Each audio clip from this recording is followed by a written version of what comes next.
Class, let us all stand for a prayer. Amen. Good morning, class. How are you today? That's good to hear, class. Class, before sit down, please arrange your chairs properly and pick up the pieces of paper under your chairs. Are you settled, class? Very good. Class secretary, do we have any absences today, class? Wow, that's good to hear. Do you have an assignment to be passed this morning, class? Okay, class. In this class, we only have 3 roles, which is called LBC. L, listen. B, behave. C, cooperate. Is it clear? Good. Now, class, let us have a short review about our past lesson. Who among you here can still remember our past lesson? Yes, exactly. We discussed about noun. What it is all about? Yes, excellent.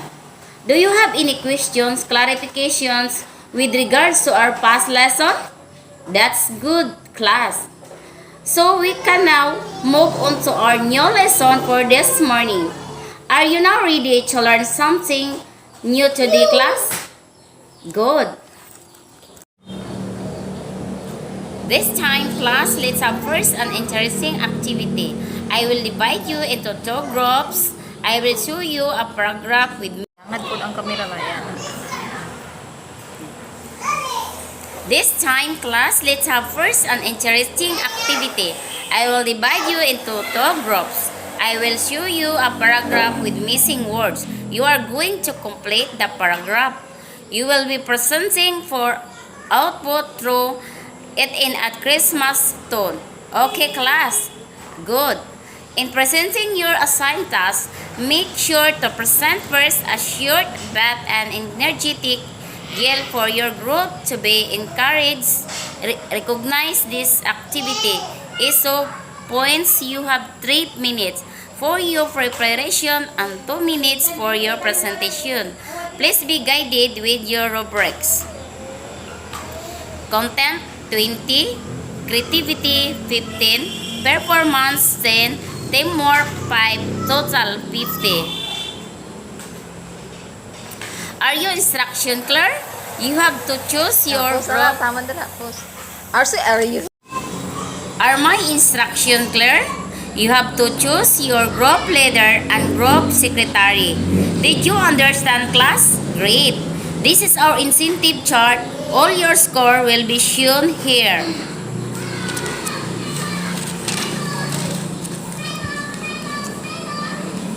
Okay, class, let's count off. Let's start on the right side, 1 and 2.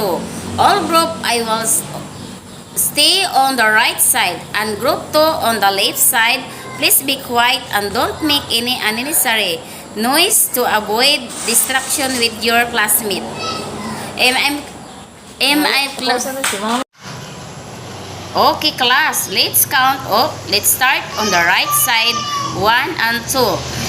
All group 1 will stay on the right side and group 2 on the left side. Please be quiet and don't make any unnecessary noise to avoid distraction with your classmate.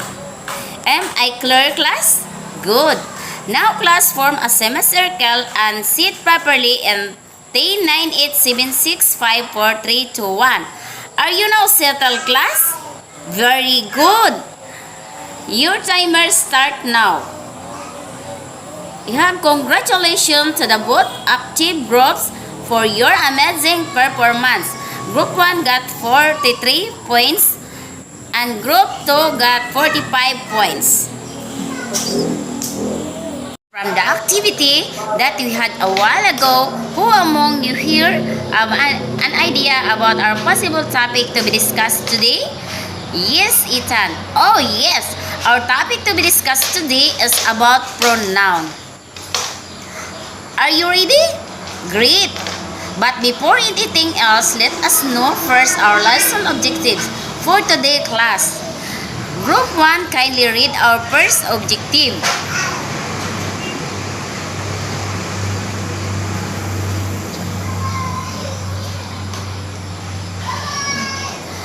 Distinguish the pronouns is in the sentence. Group 2, kindly read the second objectives. Value the importance of learning pronouns by constructing a sentence. And Group 3, please read our last objectives. Complete the given sentences with the use of pronouns. Thank you, class. Why learning the types of pronouns are important? Oh yes, Jessa, you're right. Learning the types of pronouns are important because you can't always know what someone's personal pronouns are by looking at them. Asking and correctly using someone's personal pronoun is one of the basic ways to show your respect of their gender identity. Now class, who can read the meaning of pronoun? Yes, Joy?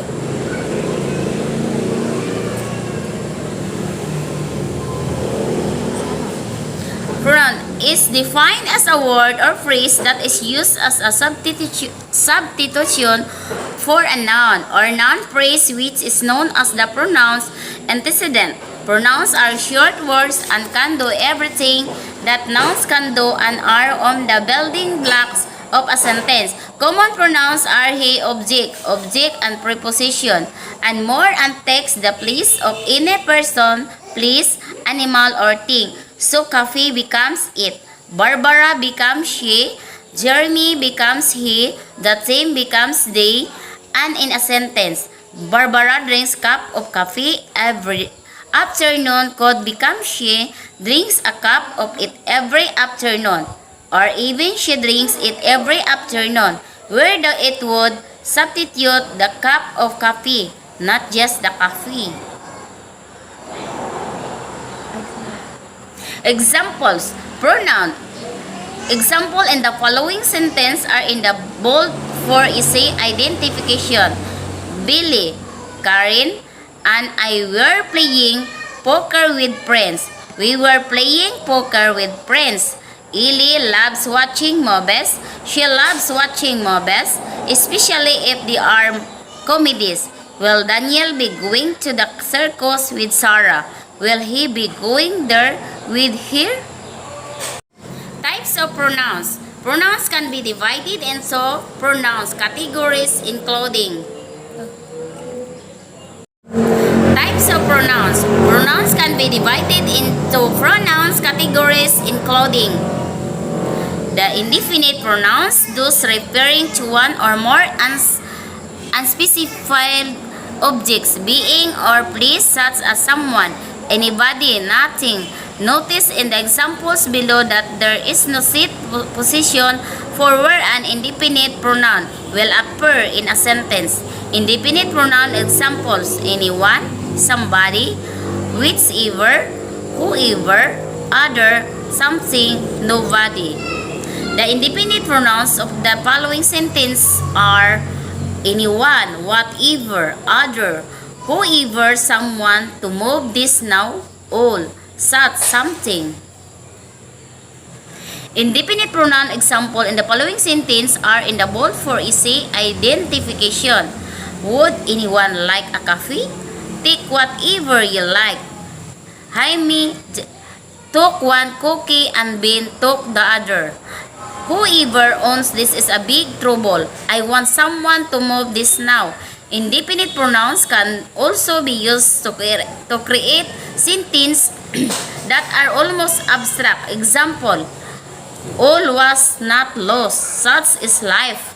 Something tells me this won't end well. The indefinite pronouns of the following sentences are anyone, whatever, other, whoever, someone, to move this now, all, such, something. Personal pronouns, those associated with a certain person, thing, or group, all except you have distinct form that indicate singular or plural number. Personal pronouns are always specific and are often used to replace a proper noun, someone's name, or a collective group of people or things. Personal pronouns have two main groups, one referring to the subject of the sentence and one to the object. Personal pronoun example in the following sentence are in the bold, easy identification. Jack and David are friends. They play basketball together. I have more money than he. We will be late if you don't hurry up. Personal pronouns, the first is used to replace the subject of the sentence. I, you, he, she, it, we, you, they. Notice that you is repeated as you can be singular, addressing one person, or plural, addressing a group of people. The pronouns used in the following sentence are we, you, one, us, them. The second group of pronouns replaces the object of the sentence. Me, you, him, her, it, us, you, them. Consider the sentence again. We will be late if you don't hurry up. In the above example, we is the subject of the sentence, but you is the object. Other example of pronouns replacing the object. Peter sang the song to me. Missing the train will cause us to be late. She packed them tightly in the suitcase.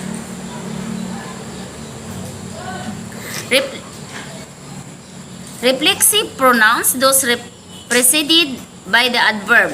Adjective pronoun or noun to which they refer, an ending in self or self. Reflexive pronouns are used to refer back to the subject or clause of a sentence. The list of the reflexive pronouns includes myself, yourself, himself, herself, itself, ourself, yourself, themself. Reflexive pronoun example in the following sentence are in the bold for easy identification. Count yourself. Annie only had herself to blame. Peter and Paul had backed themselves cakes. Reflexive pronoun. The reflexive pronouns used in the sentence are yourself, herself, themselves. Demonstrative pronouns, those used to point to something specific with a sentence. There are only 4 demonstrative pronouns: this, that, this, those, whereas. These and those are plural. As you may have noticed, there can be some crossover with indefinite pronouns when using this and that. Demonstrative pronoun example in the following sentence are in the bold for easy identification. I prefer this. These are beautiful, but those belong to Danny. Did you see that?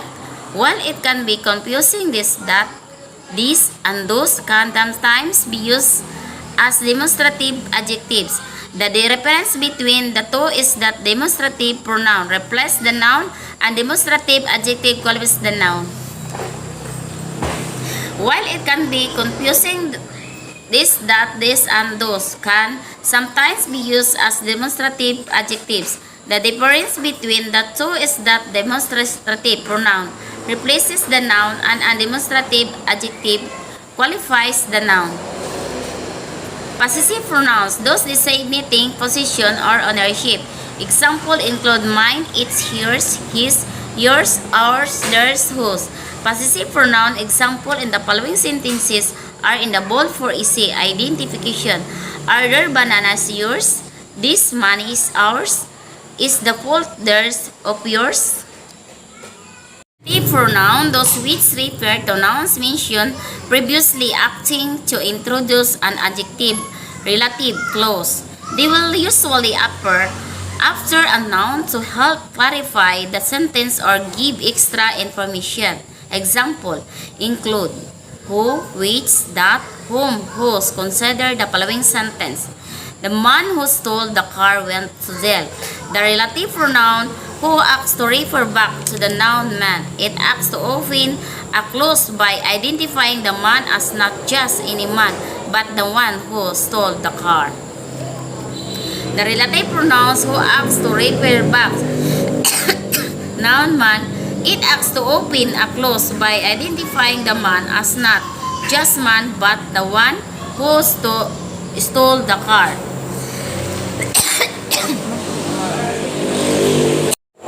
Relative pronoun example in the following sentence are in the bold for easy identification. The table which sits in the hallway. is used for correspondence. The car that crossed into the wall was blue. This is the woman whose key you found.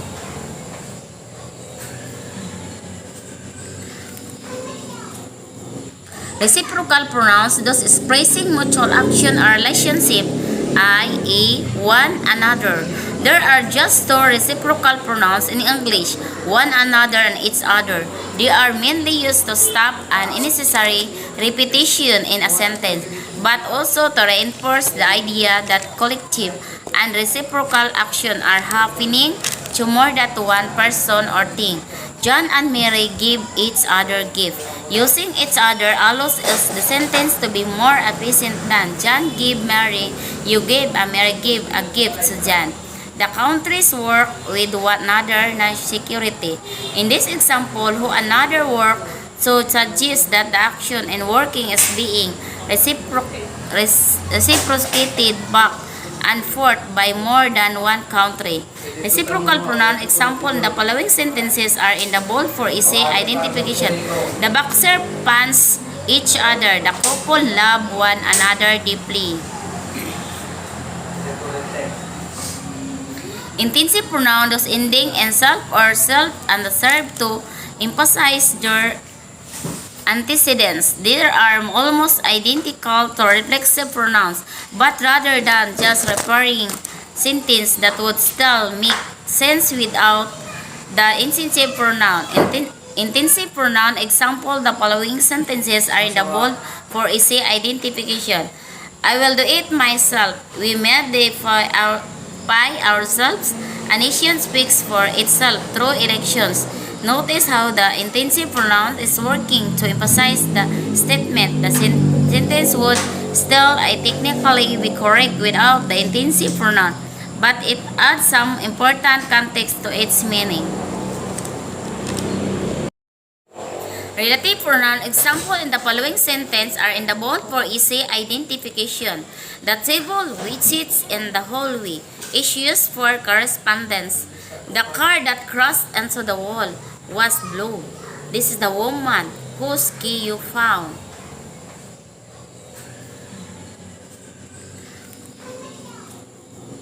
Reciprocal pronouns, those expressing mutual action or relationship, i.e., one another. There are just two reciprocal pronouns in English, one another and each other.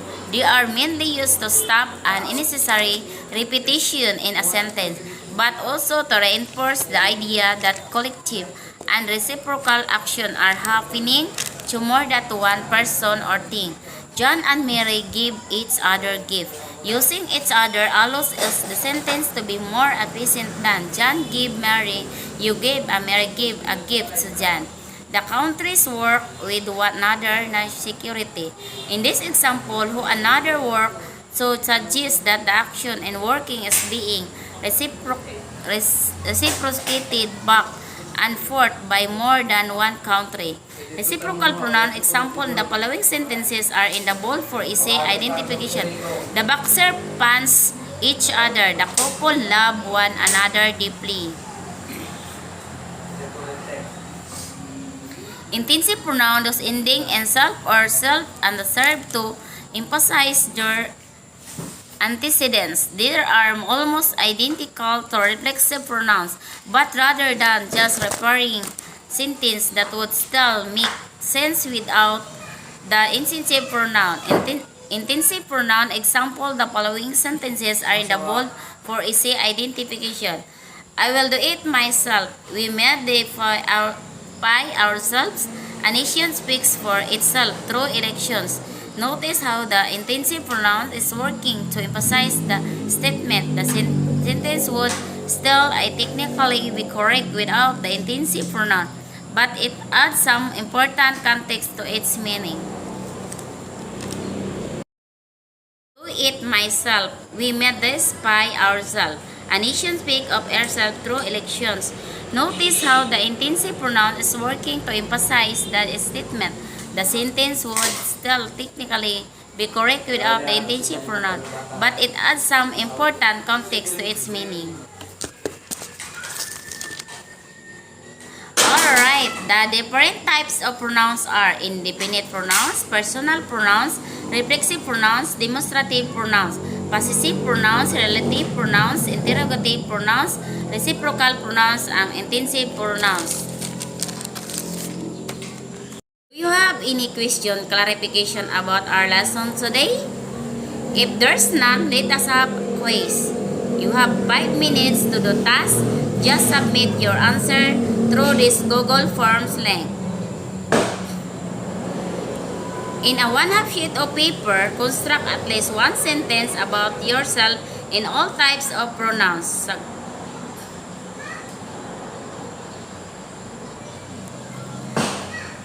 Time's up. Now let's proceed to our Q&A portion. This is a group score. Are you ready, class? Reminder, in answering the questions, you must start with the words I believe and end with a phrase that would be all thank you. Each question is equivalent 5 points. Again, you must work collaboratively because this is group score.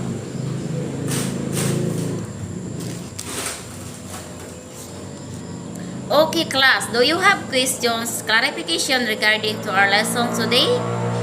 Good. Some now you answer your SIT quiz. Just hit this Google form link for your quiz. The time that I sent to our group chat. And send to our group chat.